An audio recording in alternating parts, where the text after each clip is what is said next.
যেই দল এখন বাংলাদেশে বলে যদি নির্বাচনের ডেট দেন না দিলে আমরাই ডেট ডিক্লেয়ার করে আসবো, তাহলে আমি ওই দল এবং ওই দলের লোকদেরকে সামনে রেখে, এই বিজ্ঞ আইনজীবীদের সামনে রেখে দেশবাসীর কাছে প্রশ্ন করতে চাই, এই দল তো নির্বাচনের ডেট ঘোষণা হলে নির্বাচনের দিন বিকেল 5টা পর্যন্ত অপেক্ষা করা ছাড়াই সকাল 10টার মধ্যেই তারা তাদের রেজাল্ট ঘোষণা করে দেবে। যে দলের নেতারা এই কথা বলতে পারে যে হয় ডেট আপনারা দেন নাহলে ডেট আমরা দিয়ে দেবো, ওরা তো প্রত্যেক কেন্দ্রে কেন্দ্রে এই কথা বলবে, হয় বিজয় আমাদের ঘোষণা করে দেন নাহলে আমরা বিজয়। এই আশঙ্কা থেকেই এই দেশের জাতি এখন বলছে আগে বিচার করতে হবে, সংস্কার করতে হবে, তারপর নির্বাচন দিতে হবে। না হলে এই যে হুমকি, যেই থ্রেট আপনারা দিচ্ছেন, এগুলো তো আওয়ামী লীগের আমলেও তো আমরা এরকম কথা শুনিনি। আওয়ামী লীগের ফ্যাসিস্টরাও এরকম কথা বলে নাই।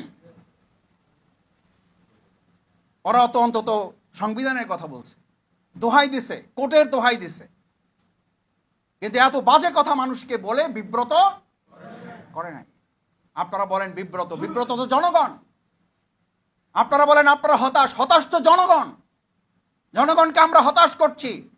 আমাদের এই সমস্ত অরাজনৈতিক এবং সংস্কৃতির বিপরীতে গিয়ে অপসংস্কৃতির রাজনীতি আমরা যে মানুষের সামনে প্রেজেন্ট করছি, এখান থেকে বাংলাদেশ জামাত ইসলামের আইনজীবী অঙ্গনকে মজবুত ভূমিকা পালনের মাধ্যমে দেশকে আমরা সংস্কার করবো ইনশাআল্লাহ। সেই সংস্কারের প্রথম ধাপই হচ্ছে নিজেদেরকেও গড়ে তুলতে হবে। আমরা এক সময় আমরা বলি না যে আমরা প্রয়োজন আবার রক্ত দেবো, আমি এখন উল্টা কথা বলি, হ্যাঁ আল্লাহর দিনের জন্য যদি প্রয়োজন হয় আমরা রক্ত দেব, কিন্তু একটা দেশের রাজনৈতিক অবস্থা পরিবর্তনের জন্য, স্বৈরাচার পরিবর্তন করার জন্য, ফ্যাসিস্ট মোকাবেলা করার জন্য আর রক্ত দেব না। প্রয়োজনে এদেরকে মাথা উঁচু করে দাঁড়াবাড়ি আর কোনো সুযোগ আমরা দেব না। এই জাতি আর কত রক্ত দিবে? এদেশের তরুণ ছাত্র সমাজ, যুবক, মহিলা, বোন, আমাদের কলিজার টুকরা সন্তান, নিষ্পাপ সেই সমস্ত নবজাতকগুলোকে পর্যন্ত গুলি করে হত্যা করা হয়েছে। সেই জাতিকে, সেই দেশকে আর কতবার রক্ত দিতে হবে? কেন রক্ত দিতে হবে? আর যারা রক্ত দেব দেব দেব দেব বলে, তারা অন্যের ঘাড়ে বন্দুক রাখে, নিজেরা আরাম আয়েশে এসি দেশ বিদেশের মধ্যে অবস্থান করে সুযোগ বুঝে জনগণের সুবিধা অর্জন করা ছাড়া তাদের কোনো লক্ষ্য নির্ধারণ করা থাকে না।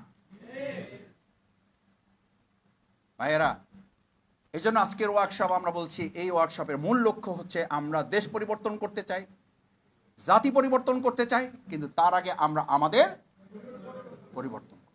বাংলাদেশ জামাত ইসলামী এটার প্রতি কনসেন্ট্রেট করছে। আপনি আপনাকে পরিবর্তন না করলে আপনি দেশ এবং জাতির কি পরিবর্তন করবেন? আপনাকে পরিবর্তন করতে হবেই। আমরা আমাদের পরিবর্তন করব এবং এই দেশ জাতি আমরা পরিবর্তন করব। দেখি ইনশাআল্লাহ পারবেন? এটা পারবেন? এই দেশের প্রয়োজনে পারবেন? নিজের জান্নাতের প্রয়োজনে পারবেন?